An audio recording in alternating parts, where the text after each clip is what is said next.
Estamos aqui com a professora Mauri Mendes Pereira, que é do Instituto de Educação aqui da Rural, que já trabalha já há algumas décadas, né, Mauri? Algumas décadas aí com a questão da descolonização, do pensamento do movimento negro, as relações étnico-raciais, construindo um pouco a história da outras formas de pensar a teoria crítica. Então a gente vai bater um papo aqui sobre isso dentro desse nosso conjunto de programas aí sobre a descolonização do pensamento. Professor Mauri, boa tarde, bem-vindo aí. Boa tarde, Bruno. Realmente o que vem na mente logo é essa delícia de tarde, né? Solzinho legal, né? E pensar essas questões que a gente tem tentado há muito tempo trazer isso para a roda, né? Botar isso de forma que quem gosta de pensar pense sem medo, sem amarras, né? E aí consiga produzir pensamento. Primeiro, pensamentos mais consistentes, mais amplos e que não se pretendam universalizando. Finais, né? No Brasil tem uma expressão, o dono da cocada preta, né? Ninguém precisa, é efêmero, é vão, né? Essas pretensões são vãs. Então, mas também pelo fato de que isso tem se mostrado insuficiente.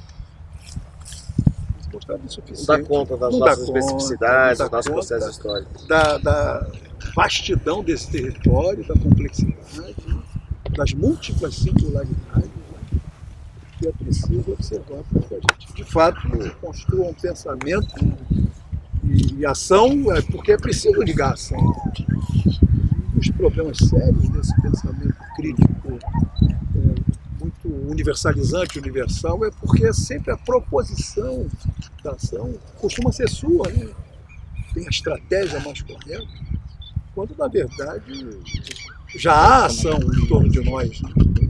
Você trabalha um pouco, talvez fosse legal você falar um pouco, dentro disso aí, já entrando especificamente nisso aí que você está falando, um pouco da construção sobre as teorias raciais brasileiras, né? Você trabalha um pouco como que isso de algum modo é ferido por essa tensão, né? Através dessa tensão, que a produção da teoria social, como você chama, sobre os estudos étnico-raciais, sobre a história do racismo, do racialismo aqui no Brasil, acaba invisibilizando parte importante. Você trabalha, e como isso pode ser uma... Como é que é essa história? Como se forma no Brasil a teoria social, né? O chamado pensamento social brasileiro, República para cá, vamos dizer assim, nas primeiras, segunda, terceira década do século XX, ela já vem muito contaminada pelo racialismo. Né? A coisa das chamadas doutrinas do racismo científico, poderosas na Europa do século XIX, aqui tem uma repercussão imensa e fazem a cabeça da intelectualidade brasileira quase a totalidade. Salva, assim, fala assim, o Manuel Bonfim, eu gosto de ser, tem que salvar alguém, Alberto Torres, sim, aí vai ler o pessoal, no fundo eles não eram propriamente racialistas, estavam querendo já ultrapassar isso. Mas o Manuel Bonfim, no seu texto, Brasil na América Latina, ele 180 e tantas páginas sobre a Europa, 30, 20 e poucas sobre os negros e 5 sobre indígenas. Ele está marcado, mas ele já está no esforço de superar. Quase único. O Alberto Torres enfim, é muito contaminada por toda a raça. E aí, uma boa parte vai direto para a leitura da raça. Só levanta depois de e uma outra parte solítica das partes mostrou isso bem no espetáculo das raças. Enfim, essa recuperação de uma visão da teoria social, uma questão étnico-racial dentro, né? Fazendo parte, sendo constitutiva, ela só vai ser recuperada a partir dos anos 70, né? Uma visão crítica que nasce um pouco do movimento negro, né? Uma articulação jovem, uma juventude negra nos anos 70, que cresce nos anos 80, porque era era acachapante até aquele momento. A visão. Quer dizer, não havia, porque uma coisa que você trabalha também é como, de alguma maneira, isso sempre foi invisibilizado. Sempre não, essa é a pergunta, né? Quer dizer, que há um lado que está fazendo algo diferente, mas que por não participar dessa relação de poder que conforma a teoria crítica, a teoria social brasileira nas elites brancas, é invisibilizado, sai da cena da história. Esse lado que é invisibilizado, ele começa efetivamente nos anos 70 ou já tinha antes algo e que simplesmente era tido como não existente? Por aí. Há um pensamento social no qual a chamada uma esquerda brasileira, uma esquerda heróica de 64, 66, 68, uma esquerda boa, o Celso Furtado, por exemplo, é uma grande pessoa mais tarde, um Caio Prado Júnior, são grandes intelectuais que constroem isso, tem um projeto de nação. É a geração de Darcy Ribeiro, né? Darcy é um pouco mais novo que ele, mas é uma geração potente de pensadores, de homens de ação, de homens engajados em transformação. Mas você vai na obra deles e vai entender por que eles não conseguem enxergar, e aí você fala na invisibilidade, não conseguem enxergar não só o movimento verde, como outras áreas dissidentes no âmbito dos movimentos sociais. Não se consegue. E aí o efeito da ação de um Celso Furtado, por exemplo, é ele não ter conseguido empoderar outros agentes sociais, políticos, que estavam ali precisavam daquele suporte nos anos 50, nos anos 60. Tem uma geração que tenta, de negros já, e que tenta ter a sua própria enunciação, mas não consegue. Olha, eu lembro do Caio Prado Júnior, por exemplo, que eu vi a admiração, ele bradando contra o regime, em 67, 68, na ABI, a feia do velho estufando, ele vai morrer. Eu tenho uma admiração total por Caio Prado Júnior, mas pega a formação do Brasil contemporâneo, você vai ver a racialização presente.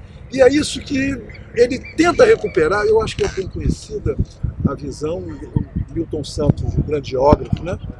O Milton Santos grava isso dizendo que devia a Caio Prado Júnior um início da sua internacionalização. Ele caiu no mundo, né? Porque ele foi candidato a presidente da Sociedade de Geografia e História, uma coisa assim, acho que isso é 59, 60.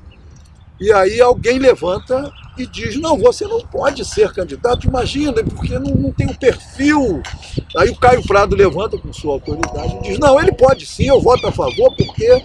Né, defendeu o Milton Santos. Defendeu o Milton Santos, aí ele se torna um cara visível, né, na instituição da historiografia e tal, da geografia, do pensamento de esquerda acadêmico. E aí ele tem os seus primeiros momentos de possibilidade de conhecer o exterior e tal. Então, nesse sentido que você diz que você coloca essa questão, muito bem colocada, né? A invisibilização não era invisibilidade. Aí é preciso marcar bem. Era invisibilização porque o Florestan Fernandes já tinha publicado em 52, 53, acho que 54, Negros e Brancos de São Paulo, junto com Roger Bastide, e ele já vê isso, ele bota na praça, ele bota na rua, uma edição acho que da USP, a primeira, esse livro Negros e Brancos, que é uma pesquisa sobre o projeto famoso, o projeto Unesco, nos anos 50, 51, ele pega toda essa turma do movimento de São Paulo e faz, hoje seria conhecido, né, como o Grupo Focais. Na época eles não tinham um nome para essa metodologia, e os velhos, a turma que fez o enfrentamento de luta contra o racismo nos anos 20, 30, 40 em São Paulo, contra a imigração, porque São Paulo, a imigração vem e toma conta de todos os espaços, né, do mercado de trabalho. A imigração foi em São Paulo, foi extremamente eficaz, né, jogando para o lado a mão de obra negra, que já era a detentora do mercado naquele momento. E aí tem um livro fantástico, um texto que eu gosto muito, da Paula Bengelman, Os Companheiros de São Paulo, onde ela narra isso, como o imigrante italiano vem já para ocupar determinados cargos em algumas empresas. E esses cargos imediatamente são o deslocamento da população dele. Então o Florestan tinha pego essa turma, esses negros, lideranças do movimento negro, hoje a gente chama de movimento negro, né? Na época não era assim. Ele pega essa turma e fala com os principais, são 20, 30. Há reuniões que tem um texto do Reinaldo Jardim Moreira, que era aluno do Florestan, e o Reinaldo fala coisa com 50 lideranças, eles vinham até do interior, né, que compuseram a Frente Negra Brasileira, porque pela primeira vez um acadêmico ia estudá-los e a possibilidade deles se tornarem históricos, historicizados, que até então eram invisíveis. O Florestan publica isso, mostrando que havia esse pensamento pujante, cópias, na época facsímiles, né? O Florestan publica isso nos anos 50, uma parte, e depois publica, na minha opinião, um livro mais completo dele, que é a Integração do Negro à Sociedade de Classe. Ele faz isso em 64, né? Aí ele põe tudo. Facsímiles daquela imprensa negra dos anos 20, dos anos 30, mostrando que era um pensamento denso. E por que esse pensamento não é parte do pensamento social brasileiro? Aí que eu quero pegar. A gente fazer uma ponte com a questão da colonialidade e a questão da descolonização. Quer dizer, se você pegar a história do Caio Prado, como você estava falando, quer dizer, então há como afirmar que o Caio Prado não era a favor de que as bases populares brasileiras viessem a tomar o poder, enfim, a gente sabe que ele pelo contrário, ele é um militante intelectual exemplar disso. Sim. Mas há um limite que você identifica, Sim. E aí me vem a história. A colonialidade participa disso como? Onde que você percebe que isso é obra também dessa estrutura, também ou principalmente dessa nossa estrutura colonial do pensamento? É isso. Essa estrutura colonial do pensamento